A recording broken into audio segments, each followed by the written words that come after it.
जब भी हमने परफेक्ट कॉन्टिन्यूस टेंस को यूज़ करना है तो हमें ये याद रखना है कि एक तो हमने सिंस एंड फॉर का इस्तेमाल करना है और फिर उसके साथ हम has been, have been, had been वगैरह लगाएंगे अकॉर्डिंग टू द टेंस।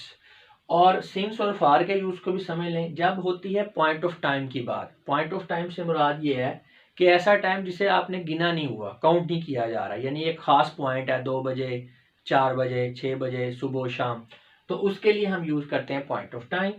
और जब आपका पीरियड ऑफ टाइम होता है, यानी उसमें आपका टाइम काउंट किया है आपने, कैलकुलेटेड टाइम है आपका, यानी कि ड्यूरेशन का कॉन्सेप्ट आपको मिल रहा है, तो उसके लिए फिर आप फॉर यूज़ करेंगे। चलें जी, हम चंद सेंटेंसेस की करेक्शन करते हैं। It is raining for 3 hours. अब यहाँ पे फॉर 3 आवर्स है और ये परफेक्ट कॉन्टिन्यूस टेंस है और इसके साथ आप देख सकते हैं कि प्रेजेंट पार्टिसिपल भी लगा हुआ, तो ये इज लगाया जो हमने, ये गलत है। ये यहाँ पे लगेगा it has been raining for 3 hours. She is ill since morning, तो यहाँ पे भी she has been ill since morning. Ali is absent for 3 weeks. Ali has been absent for 3 weeks. He was working in that office for 5 years।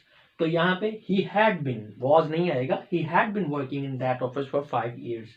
The player was playing for a long time। The player had been playing for a long time। क्योंकि for का use आ गया तो was नहीं, had been होगा। Last Friday we met a man who was our coach long ago। जब long ago आ गया यानी हम लास्ट ईयर एक बंदे से मिले जो बहुत अरसा पहले हमारा कोच रह चुका है, ठीक है। तो last Friday we met a man who had been our coach long ago। was नहीं आएगा। This process was going on since a long time। अब ये भी ऊपर वाले सेंटेंस की तरह ही long time का आ गया और साथ में since भी आपने यूज किया हुआ है। The process had been going on for a long time। for के साथ जो है long time है, point of time नहीं है, period of time है, तो इसलिए इसके साथ for यूज होगा और was नहीं यूज होगा, had been यूज होगा। बिल्कुल इसी तरह Naveed had been for walking in the morning. अब यहाँ पे ड्यूरेशन का कॉन्सेप्ट कोई एक्चुअली आ नहीं रहा कि सुबह से या शाम से, तो यहाँ जस्ट एक हैपनिंग बताइए कि सुबह ये हुआ है, तो लिहाजा हैड बिन वॉकिंग या ये स्ट्रक्चर नहीं आएगी। Naveed went for a walk in the morning. सुबह नवीद जो है वो सैर के लिए गया। अली सेड दैट ही सा हर लास्ट ईयर। अब लास्ट ईयर आ गया तो बात पुरानी है, ठीक है। Ali said that he had seen her last year.